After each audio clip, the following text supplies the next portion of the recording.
அஸ்ஸலாமு அலைக்கும். இன்றைக்கி லஞ்சுக்கு மீன் வாங்கியிருக்கேன். ஒரு 1/2 கிலோ மீன் தான் வாங்கியிருக்கேன். அதான் என்னென்ன செய்யலாங்கிறத பார்க்கலாம். எப்போவுமே ஒரே மாதிரி மசாலா போட்டு செய்யாமல் இந்த தடவை மசாலா வறுத்து அரைச்சிட்டு சேர்க்கணுன்னு தோணுச்சு. 4 ஸ்பூன் மல்லி, 1 ஸ்பூன் மிளகு, 1 ஸ்பூன் ஜீரகம், 2 காஞ்ச மிளகாய் சேர்த்து நல்லா வறுத்து எடுத்துக்கலாம். நல்லா வாசனை வந்ததுக்கப்புறமா ஆற விட்டுட்டு மிக்சியில் சேர்த்துருக்கேன். அது கூடவே ஒரு 1/4 மூடி அளவு தேங்காய் சேர்த்துருக்கேன். அது கூட 2 தக்காளி, 1 வெங்காயம் சேர்த்து நல்லா பேஸ்ட்டு மாதிரி அரைச்சி எடுத்துக்கலாம். புளியை ஊற வச்சுருக்கேன். ஊறினதுக்கப்புறமா புளியை கரைச்சி நம்ம ரெடி பண்ணி வச்சுக்கலாம்.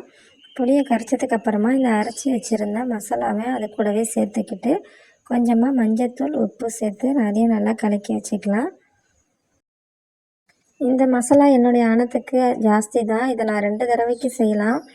ஒரு டப்பாவில் போட்டு ஃப்ரிட்ஜில் கூட நான் ஸ்டோர் பண்ணி வச்சுப்பேன்.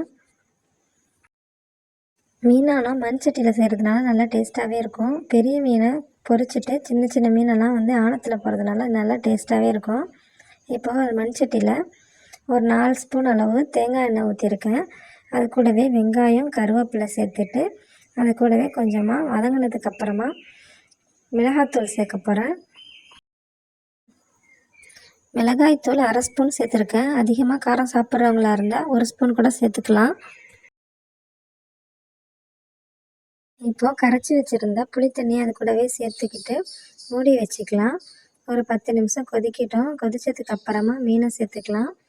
பெரிய மீனை மட்டும்தான் நான் முன்னாடியே போடுவேன்.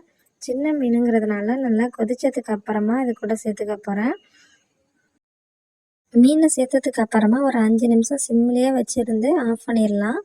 மீன் நல்லா வெந்துடும்.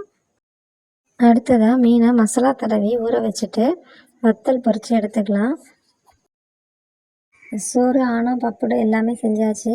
அடுத்ததாக மீனை பொரிச்சிட்டு ஒரு கூட்டு மட்டும் வச்சுட்டா நம்மளுக்கு வேலை எல்லாம் முடிஞ்சிடும்.